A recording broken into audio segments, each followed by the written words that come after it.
दया भारत का, सेवा ही बस काम है।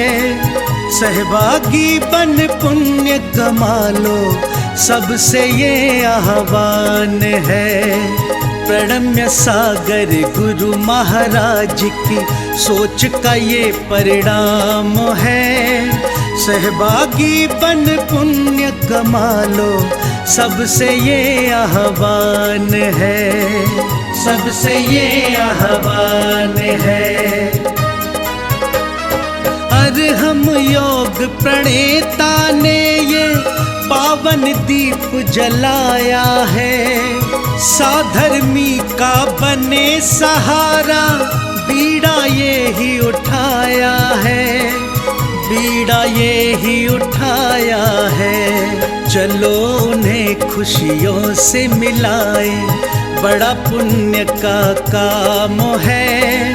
सहभागी बन पुण्य कमा लो, सबसे ये आह्वान है, सबसे ये आह्वान है। जीवों के भोजन का प्रबंधन, असमर्थ बच्चों को शिक्षा, रोजगार की करें व्यवस्था। मांगे ना कोई भिक्षा, मांगे ना कोई भिक्षा। अरहम जीव दया भारत बस करती ये ही काम है। सहभागी बन पुण्य कमा लो, सबसे ये आह्वान है, सबसे ये आह्वान है। गाय धरा पे रहे सुरक्षित, गौशाला है बनवाई। जीव जंतु की भोज व्यवस्था सुंदर रूप से करवाई, सुंदर रूप से करवाई। साधर्मी भूखा ना सोए, रखना सबका ध्यान है। सहभागी बन पुण्य कमा लो, सबसे ये आह्वान है, सबसे ये आह्वान है। साधर्मी रोगी के इलाज को हम मिलके हैं करवाते। जाने कितने असहायों को राशन घर में पहुंचाते, राशन घर में पहुंचाते। लक्ष्य हमारा उन चेहरों पे लानी बस मुस्कान है। सहभागी बन पुण्य कमा लो, सबसे ये आह्वान है, सबसे ये आह्वान है। दान धर्म ही साथ जाएगा, बाकी सब तो धोखा है। पुण्य के भागी बन जाओ, ये बड़ा ही पावन मौका है, बड़ा ही पावन मौका है। जुड़ के जीवन सार्थक कर लो, पावन ये अभियान है। सहभागी बन पुण्य कमा लो, सबसे ये आह्वान है, सबसे ये आह्वान है।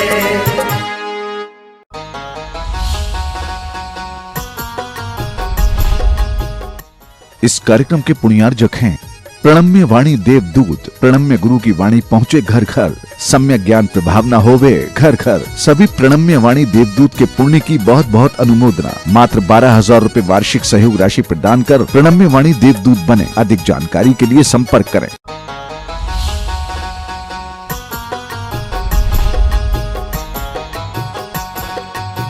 इसलिए ये डेफिनेशन आपको ध्यान में रहनी चाहिए।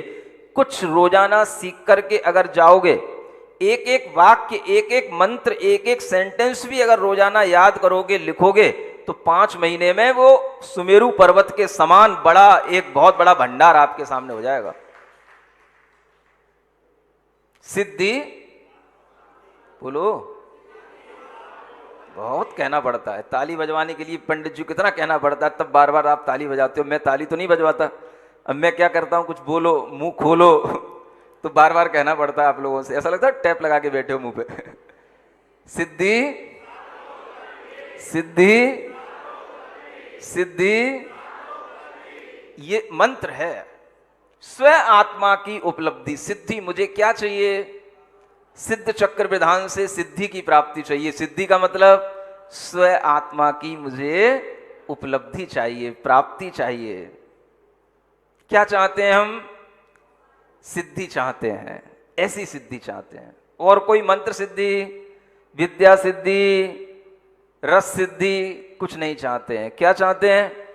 स्व आत्मा की उपलब्धि, बस ये उपलब्धि मिले, ये सबसे बड़ा अचीवमेंट है। सिखाते रहते हो ना बच्चों को, कुछ अचीव करो, कुछ अचीव करो। क्या अचीव करो? ये कौन सिखाएगा? ये अचीव करो। ये तो इसी गुरुकुल में आकर के सीखने को मिलेगा। सिद्धि स्वात्म, सबसे बड़ा अचीवमेंट। ऐसा अचीवमेंट, अगर इससे एक बार आपका कोई एग्रीमेंट हो जाए तो इस जन्म में ना सही, अगले अगले जन्मों में भी ये आपका एग्रीमेंट काम करता रहेगा। अगर एक बार आपने यहां बैठ करके एग्रीमेंट कर लिया कि मुझे क्या चाहिए? सिद्धि स्वात्मोपलब्धि। I want only my own soul and nothing. क्या चाहिए आपको? और कुछ नहीं चाहिए, मुझे केवल अपनी ही आत्मा चाहिए, अपनी ही आत्मा की उपलब्धि चाहिए, और कुछ नहीं चाहिए।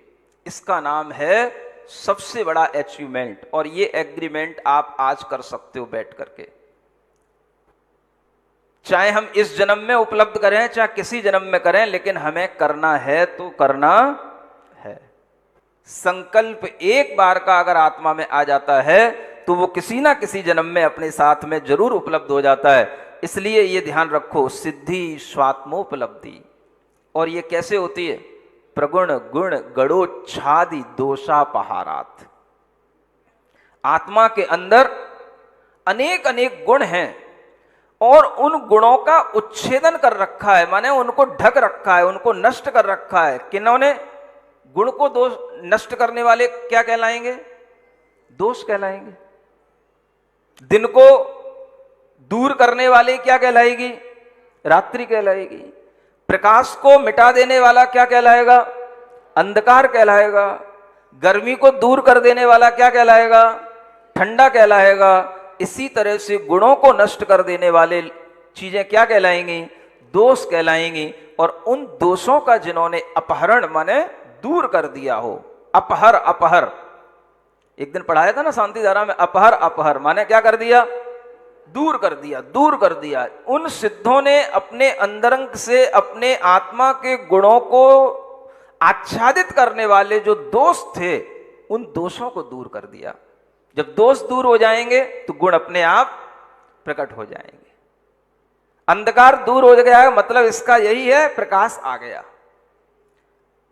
अपने आप जिस स्थान पर ठंडक चली गई मतलब क्या है? गर्मी, गर्मी चली गई मतलब क्या है? ठंडक।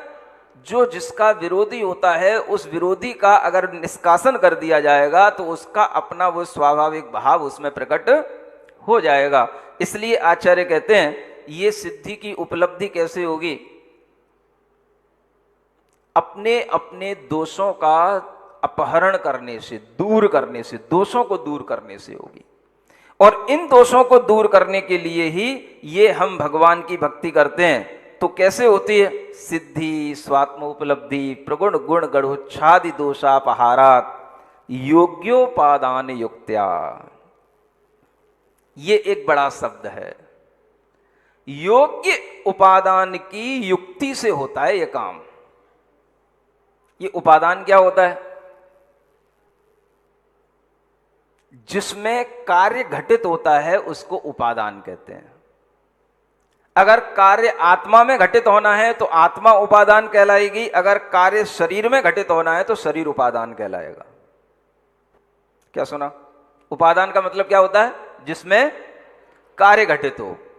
मानो आपको भोजन करा दिया गया और आपने भोजन कर लिया और भोजन करने के बाद आपकी तबीयत बिगड़ गई, भोजन आपको बिल्कुल नहीं पच रहा, तो क्या कहेंगे?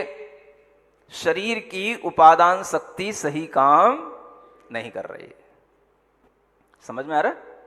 इसी तरह से आत्मा की उपादान शक्ति, हम आपको यहां सिद्ध भक्ति पढ़ा रहे हैं, आपको अच्छी बातें बता रहे हैं और आपका मन नहीं लग रहा। अरे महाराज कुछ भी चुटकुले सुनाते नहीं है, बस वो सिद्धों की बातें हरम हरम हरम हरम करते रहते हैं। अब आज फंस गए तो फंस गए, कल से नहीं आएंगे। ये जो इमोशन है, ये जो आपके अंदर का भाव है, ये क्या बता रहा है?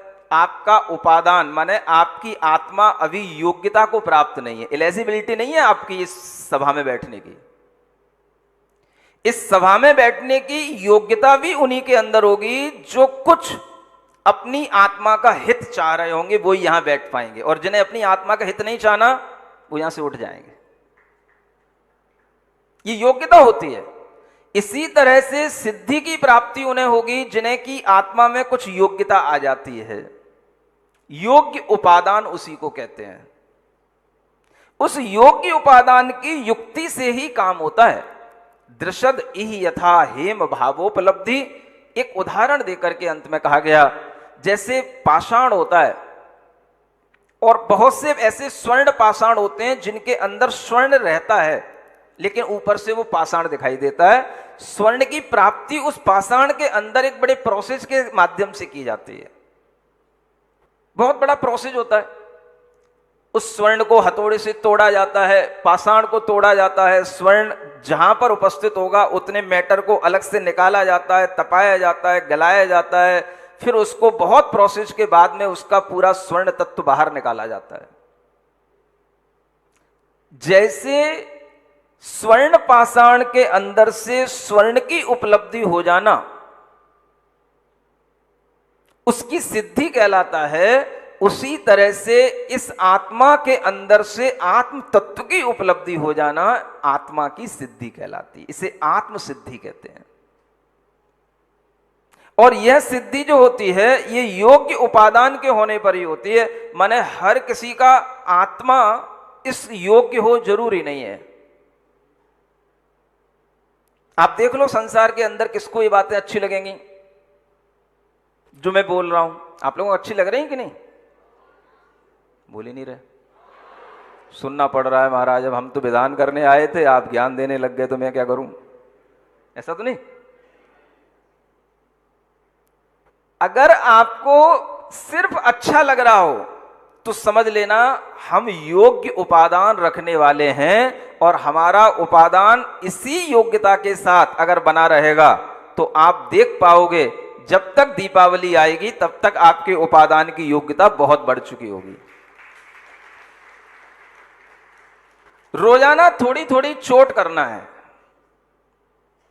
रोजाना थोड़ा थोड़ा सा अपनी योग्यता बढ़ाना है, और वह योग्य उपादान की युक्ति से ही काम होता है। अयोग्यता से काम नहीं होता है। योग्य होना चाहिए। सभा में बैठने की योग्यता होनी चाहिए, सुनने की योग्यता होनी चाहिए, समझने की योग्यता होनी चाहिए। इतनी 3 योग्यताएं हैं कि नहीं? सभा में बैठने की योग्यता, सभा में बैठने की योग्यता क्या? सभा में सभ्यता के साथ बैठना है ना। सभा में बैठने के लिए जिस तरह से बैठाया गया है उस तरह से हम बैठे रहें, आपस में कोई बातचीत ना करें, कुछ भी जो है कोई कमेंट ना करें। ये क्या है? ये सभा में बैठने की योग्यता होती है। नहीं तो बहुत से लोग क्या करते रहते हैं, सुनते प्रवचन हमारा है और उसका बगल में बैठे वाले लोग को पूरी की पूरी कुछ ना कुछ अपने दिमाग से उसकी स्टोरी सुनाते रहते हैं। देखना, महाराज ये बोल रहे हैं, महाराज ने ये बोल दिया, अब महाराज ये बोलेंगे, महाराज को ये बोलना चाहिए था, महाराज ये क्यों नहीं कहते हैं, महाराज वो क्यों नहीं करते हैं। ऐसे भी कुछ लोग होते हैं। जैसे कभी पिक्चर देखने जाओ ना किसी के साथ में, और जिस बंदे ने पहले से पिक्चर देख रखी हो तो उसके साथ बैठ जाओ आप, वो आपको कुछ देखने ही नहीं देगा। वो देखने से पहले ही बोलने लग जाएगा, अब देखना ये होने वाला है, अब देखना ये होने वाला है। उसको मजा उसी में आ रहा है। क्या बताने मजा आ रहा है?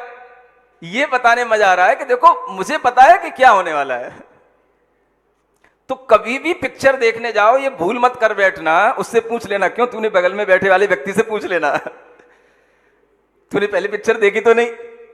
आप साइलेंट तरीके से पूरे मूड के साथ में पिक्चर देखने का एंजॉय तभी कर पाएंगे जब बगल में बैठा हुआ व्यक्ति साइलेंट रहे, और वो तभी पॉसिबल है जब उसने वो पिक्चर पहले से न देखी हो। अगर उसने देखी है तो वो हर चीज को पहले से बोल के रखेगा और बगल वाले को परेशान करता रहेगा। समझ आ रहा है मैं क्या कहना चाह रहा हूं? ज्यादातर लोग पढ़े लिखे होते हैं तो बगल वाले व्यक्ति को क्या करते हैं, इसी तरीके से परेशान करते रहते हैं। ये सभा में बैठने की योग्यता नहीं कहलाती है। पहली योग्यता सभा में बैठने की, समझ आ रहा है? दूसरी योग्यता किसकी? दूसरी योग्यता सुनने की। सुनने की योग्यता का मतलब सुनने की भी एक योग्यता होना चाहिए। सुनने की योग्यता के लिए क्या चाहिए? हमारे पास कान तो है, हम सुन तो रहे हैं, इतने से काम नहीं चलेगा। सुनने की योग्यता का मतलब होता है वो व्यक्ति सुनने को उत्सुक रहना चाहिए, सुनने की इच्छा उसमें बनी रहनी चाहिए। अब क्या कहेंगे, अब क्या होने वाला है, कान बिल्कुल जिसे बोलते हैं ना खड़े के खड़े रह गए, माने एक भी झपकी ना आ जाए, उसको कहते हैं सुनने की योग्यता। आ रही है? कुर्सी पे बैठे हुए लोगों सुन रहे हो? वो देखो,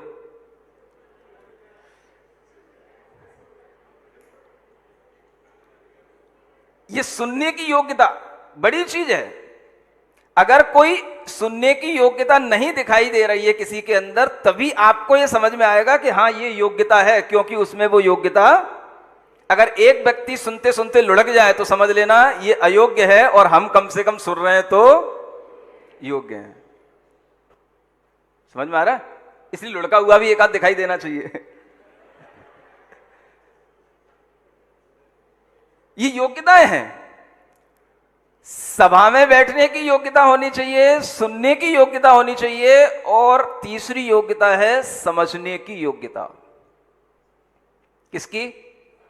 हाँ, आपके अंदर एक अंडरस्टैंडिंग होनी चाहिए।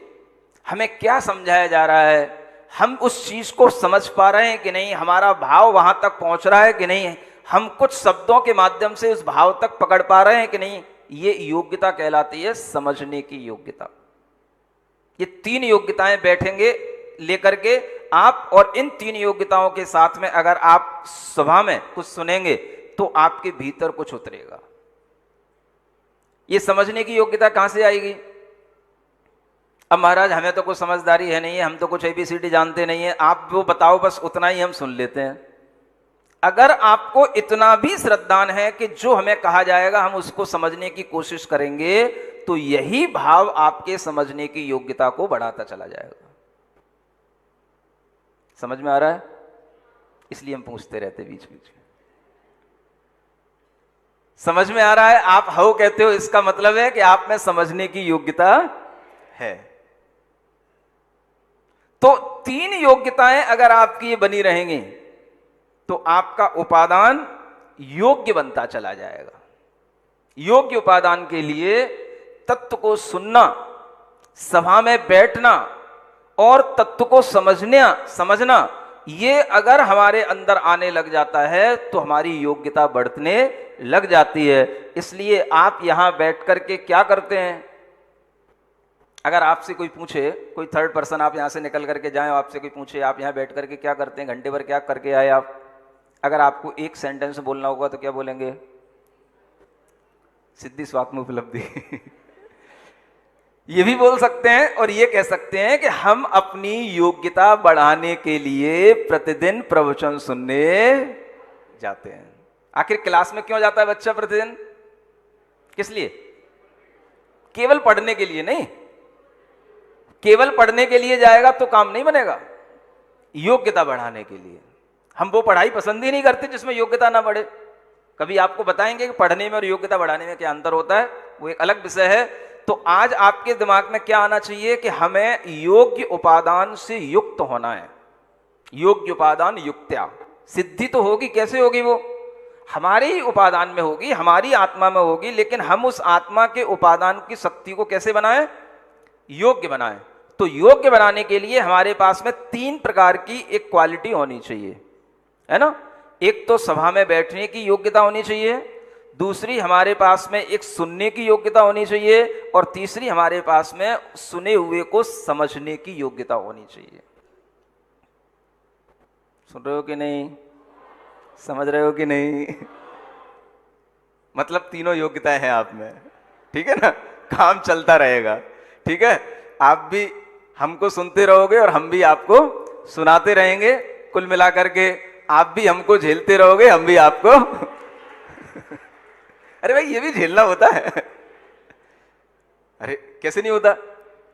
वीर शासन जयंती थी कल, क्या बोलते हैं अपन, कल के दिन क्या हुआ, गणधर परमेष्ठी ने भगवान की दिव्य वाणी को झेला। बोलते तो हो आप, हमसे मना कर रहे हो। जब भगवान की वाणी को झेलने वाले कौन है, गणधर परमेष्ठी हैं, तो हमको भी अगर झेल रहे हो तो झेलना ही कहलाएगा ना। यानी झेलने का मतलब ये हो गया कि आप हमें जो दे रहे हैं वो हम ग्रहण कर पा रहे हैं। आप जो भार हमें दे रहे हैं या जो हमें भारी भारी बातें बता रहे हैं उन्हें हम झेल पा रहे हैं, माने उठा पा रहे हैं, उन्हें हम ग्रहण कर पा रहे हैं। वो बुरा शब्द नहीं है, आप उसको बुराई में क्यों ले रहे हो। झेलना, गणधर परमेष्ठी ने भगवान की वाणी को झेला, उनके लिए तो बोल रहे हो और हमारे लिए मना कर रहे हो, ये क्या बात हुई है। सुनी, वही तो मतलब है, सुनी ही नहीं केवल समझी भी तो, समझ करके भीतर धारण की, उसी का नाम क्या होता है, झेलना। हमने यहां से कोई बॉल फेंकी और आपने उसको कैच कर लिया, इसका मतलब क्या हो गया, आपने उसको झेल लिया, बस इसी का नाम तो झेलना होता है, और क्या होता है। समझ में आ रहा है ना। तो इसी तरह से आपको भी झेलना है, नहीं समझ में आया। हाँ झेलना है, झेलने से ही योग्यता बनेगी। रोजाना कुछ कुछ कैच करोगे, उसी से ही योग्यता बनेगी। जब हम अपनी इस योग्यता को बढ़ाएंगे तो हमें आगे सिद्धों के और भी गुण समझ में आएंगे। बोलिए सिद्ध परमेष्ठी भगवान की। आप लोगों की धर्म आराधना का वीर शासन जयंती के उपरांत प्रतिदिन कुछ ना कुछ धर्म का भाव बढ़ता जाता है। जब भगवान महावीर स्वामी अपने समौ शरण में विराजमान होकर के उपदेश दे रहे थे, उस समय पर एक मगध राज्य का राजा श्रेणिक के भी पिता, जिन्हें उपश्रेणिक कहा जाता था, वह उपश्रेणिक राजा अपने राज्य का भली भांति पालन करते थे और राज्य में जिस भी तरह की कोई भी अन्याय होते थे, उन अन्यायों का निराकरण भी बहुत ही बुद्धिमत्ता के साथ किया करते थे। वह एक वंश कहलाता था, इसे शिशुनाग वंश के नाम से जाना जाता है। एक ऐसे ऐतिहासिक राजा जिनका इतिहास में भी वर्णन मिलता है और हिंदू धर्म में भी वह राजा के रूप में स्वीकृत हैं, मान्य हैं। और उन राजा के उस वंश में अनेक पुत्र हैं। ये बात आपको यहाँ पर इसलिए कह रहा हूँ कि कल आपके सामने एक शब्द आया था, योग्योपादान युक्त्या। योग्य उपादान से युक्त होने पर ही कोई भी कार्य बनता है, चाहे वो मोक्ष का कार्य हो, धर्म पुरुषार्थ का कार्य हो, अर्थ पुरुषार्थ का कार्य हो या काम पुरुषार्थ का कार्य हो। हर कार्य में योग्यता चाहिए और वह योग्य उपादान से ही योग्यता आती है। जब हम योग्यता की बात करते हैं तो वह योग्यता यूँ तो देखा जाए हर किसी में होती है, लेकिन हर कार्य के लिए योग्यता हर किसी में नहीं होती है। सुन रहे हैं ना आप लोग, क्या बोला? हर कार्य योग्यता हर किसी में कुछ ना कुछ हुआ करती है, लेकिन हर कार्य के लिए योग्यता हर व्यक्ति में नहीं होती है। हर योग्यता का अपना अपना एक मूल्य है, और उस मूल्य के अनुरूप अगर वह योग्यता हमारे सामने आती है तो वह कार्य घटित होता है। आपके सामने ये इसलिए कह रहा हूं कि जो राजा उपश्रेणिक थे उनके 500 पुत्र थे। कितने?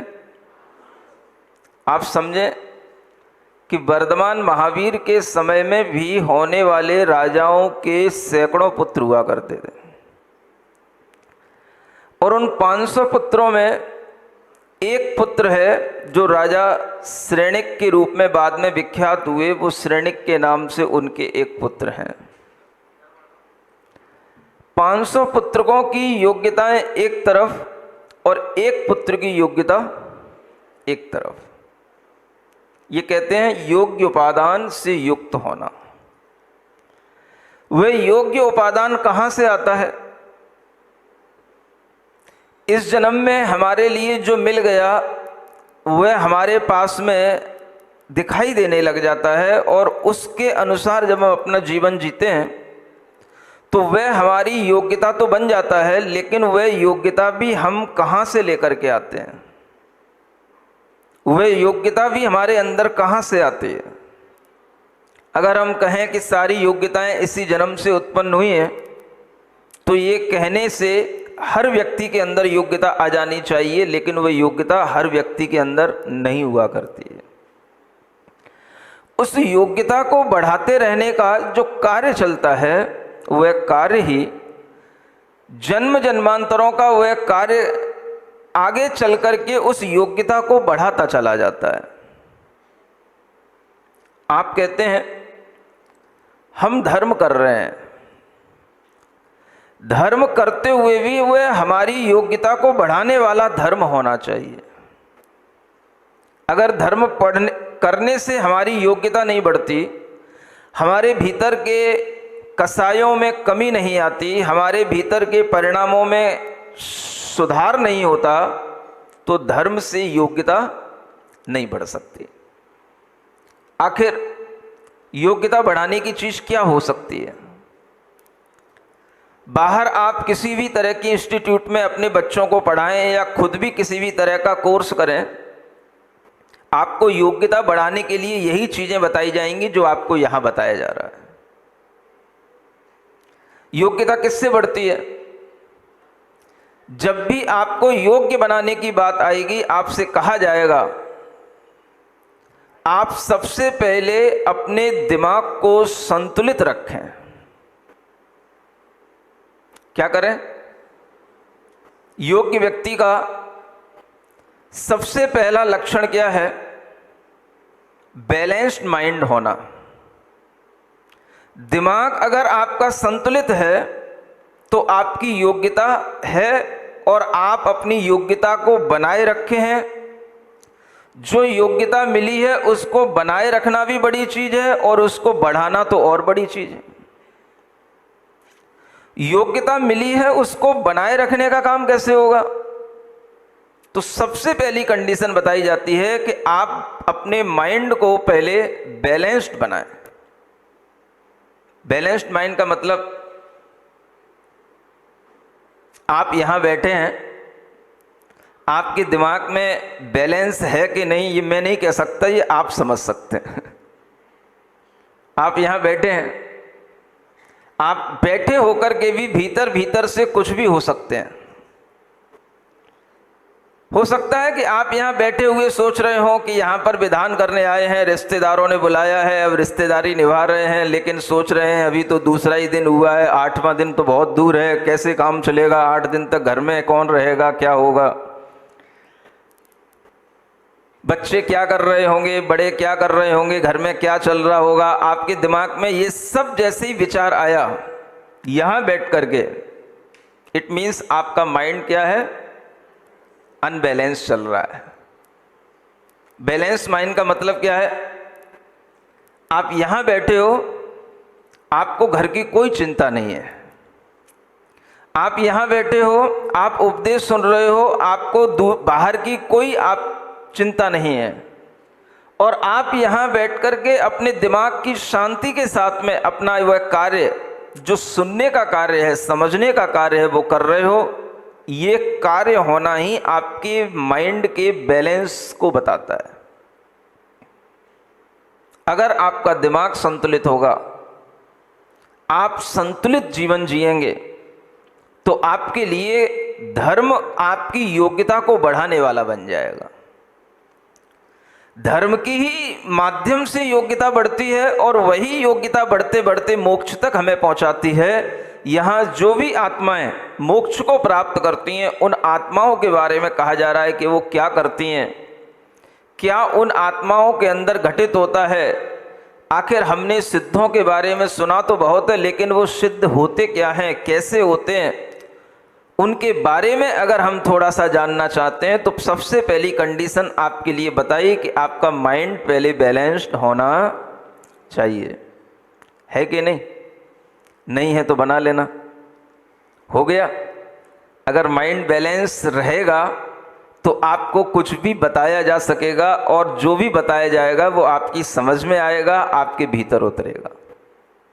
भगवान सिद्धों की भक्ति करते हुए जो आचार्य पूज्यपाद महाराज ने अनेक तरह के ये छंदों के माध्यम से सिद्धों का स्मरण किया है, अगर हम इन्हीं छंदों को देखें तो कल हमने आपके सामने एक पहला छंद रखा था, आज हम दूसरा छंद पढ़ने की तैयारी में हैं। पढ़ें? सभी के पास में किताबें हैं? ना भावः सिद्धिरिष्टा न निज गुण हतिस्तत्तपोभिर्न युक्तेः। आप लोग तैयार नहीं रहते हो। अस्त्यात्मानादिबद्ध 383 स्वकृतज फल भुक्त क्षयान मोक्ष भागी। ज्ञाता दृष्टा स्वदेह प्रमित रूप समाहार विस्तार धर्मा। द्रव्योत्पत्ति व्ययात्मा स्वगुणयुत इतो नान्यथा साध्य सिद्धि। आचार्य कहते हैं न अभाव सिद्धि रिष्टा। अगर कोई ये कहे कि इस तरह की सिद्धि होती ही नहीं है, तो ये हमारे लिए इष्ट नहीं है। बहुत से ऐसे भी लोग हैं जो कहते हैं भगवान होते नहीं, और होते हैं तो इस तरह से कोई भगवान बन जाता है, उनके अंदर अनंत ज्ञान आदि उत्पन्न हो जाता है, ऐसी कोई सिद्धि हो जाती है जिससे स्वात्मा की उपलब्धि हो जाती है। ऐसा भी विचार उनके अंदर दृढ़ता के साथ में नहीं बनता। कैसे बनेगा? भगवान सिद्ध हो जाते हैं या सिद्ध होते हैं और इस तरह की वह सिद्धि कर लेते हैं, इस बात की स्वीकारता होना भी बहुत बड़ी चीज है। ये स्वीकारता का नाम ही श्रद्धान का समीचीन होना है। ये स्वीकारता का नाम ही अपनी आस्था को सिद्धों से जोड़ना है, और ये स्वीकारता होने पर ही आपका ज्ञान समीचीन बनता है, जिसे हम राइट नॉलेज कहते हैं। अगर आपके दिमाग में ये चल रहा है कि नहीं, इस तरह की कोई सिद्धि नहीं होती, कोई भी आत्मा सिद्ध नहीं बन सकता, किसी को भी स्वात्म उपलब्धि नहीं हो सकती है, कोई के अंदर भी कर्म का अभाव नहीं हो सकता है, तो ये आपका मिथ्या ज्ञान है। मतलब कि आपका मुख उल्टा है। एक दिन कहा था ना आपसे, एक उल्टा मुख और एक सीधा मुख। मुख अगर उल्टा रहता है तो सीधी बात भी उल्टी लगती है, और मुख जब सीधा हो जाता है तो फिर हर सीधी बात सीधे सीधे ग्रहण करने में आ जाती है। अगर हमारे मन में ये चल रहा है कि इस तरह की कोई सिद्धियां नहीं होती, ऐसे कोई सिद्ध भगवान नहीं होते हैं, ये सिर्फ कल्पनाएं हैं, तो आप वास्तविकता से दूर हैं। और आचार्य कहते हैं इस तरह की सिद्धि का कोई अभाव हो सकता है, ऐसा संभव ही नहीं है, यानी अभाव नहीं होता है। इस तरह की सिद्धि का भी सद्भाव होता है। अगर हम ये मान लें कि केवल अभाव होता है तो हम आपसे पूछते हैं कि क्या चीजें सिर्फ अभावात्मक ही होती हैं, भावात्मक नहीं होती हैं? ऐसी कोई चीज बताओ जो सिर्फ अभाव रूप में हो और जिसका सद्भाव ना हो। ऐसी कोई चीज होती है? जिसका भाव होगा उसी का अभाव होगा। जो अभाव रूप में होगी उसका कभी सद्भाव भी होगा। केवल अभाव रूप में कोई चीज नहीं हो सकती है। या यूं कहें हम आपसे, दुनिया में कोई ऐसी चीज बताओ जो केवल एक विधि रूप में रहती हो, निषेध रूप में ना हो। मैंने यहां पर जैसे कहा कि सिद्धि नहीं होती, अगर असिद्धि है तो सिद्धि भी है। अगर संसार है तो मुक्ति भी है। हर चीज की उल्टी चीज दुनिया में हमेशा रहती है। ये जैन दर्शन का एक बहुत बड़ा लॉजिक है। बैठ जाओ संत। जैन दर्शन का सबसे बड़ा लॉजिक क्या है? हर चीज अपने विधि रूप के साथ में निषेध रूप में भी हुआ करती है, और जिसका निषेध होता है उसकी विधि भी होती है, और जिसकी विधि होती है उसका निषेध भी होता है। आत्मा संसार में है तो सब संसार में ही आत्मा होती हैं। संसार से भी मुक्त आत्माएं हैं। ये इसी बात से सिद्ध है कि अगर आत्मा संसार में है तो मुक्त आत्माएं भी किसी दूसरे संसार में हैं। आत्मा बंधा हुआ है, बद्ध है। अगर आत्मा बद्ध है तो कोई आत्मा मुक्त भी है। कोई ऐसी चीज बताओ जो सिर्फ एक रूप में रहती हो। अगर काला रंग होता है, नीला रंग होता है तो सफेद भी होता है। अगर दिन होता है तो रात भी होती है। प्रकाश होता है तो अंधकार भी होता है। ऊपर कुछ होता है तो नीचे भी कुछ होता है। प्रकृति में कहीं भी आप अपने ज्ञान को दौड़ाओ, आपको अगर फल वाले वृक्ष मिलेंगे तो बिना फल वाले भी वृक्ष मिलेंगे। सुगंधी वाले फूल मिलेंगे तो बिना सुगंधी के भी फूल मिलेंगे। कुछ कांटेदार वृक्ष मिलेंगे तो कुछ फूल वाले भी वृक्ष मिलेंगे। हर तरीके का विपरीत स्वभाव इस प्रकृति के अंदर सर्वत्र दिखाई देगा आपको। ये एक बहुत बड़ा लॉजिक है। अगर संसार में रहने वाली ये सभी संसारी आत्माएं बंधी हुई हैं कसायों से, मिथ्या बुद्धियों से, तो आचार्य कहते हैं इनसे मुक्त भी हुए लोग हैं। सिद्धि का अभाव नहीं है। सिद्धि अगर अभाव के रूप में हो गई तो फिर दुनिया में सिर्फ संसार में दुख के अलावा कुछ नहीं बचेगा। दुख ही दुख रह जाएगा, सुख की कल्पना ही रह जाएगी, सुख मिलेगा नहीं। अगर दुख है तो सुख भी है। अकेली कोई चीज कभी नहीं रहती। पुरुष है तो स्त्री है। साइंस में सिखाया जाता है पॉजिटिव पोल है तो नेगेटिव पोल भी है। हर चीज अपने एंटी प्रोडक्ट के साथ में हमेशा इस दुनिया में रहा करती है। कोई भी चीज का, विरोधी चीज का अभाव कभी नहीं हो सकता है। हर चीज में विरोध पने का सद्भाव भी बना रहता है। ये एक बहुत बड़ा लॉजिक है इस बात की सिद्धि करने का कि अगर इस संसार में रहने वाली आत्माएं कसायवान हैं, इस संसार में रहने वाली आत्माएं परेशान हैं, तो कहीं ना कहीं ऐसा संसार भी है जहां रहने वाली आत्माएं कसायों से रहित होती हैं, परेशानियों से रहित होती हैं। उसी का नाम बोलो बोलो क्या है? सिद्ध है। और ऐसी उपलब्धि का नाम ही सिद्धि है। वह सिद्धि का अभाव नहीं है। आचार्य कहते हैं ना अभाव है। और आगे कहते हैं कि अगर वह सिद्धि का अभाव हो जाएगा तब तो इस संसार में कभी भी सुख का कोई सद्भाव हो ही नहीं सकता है।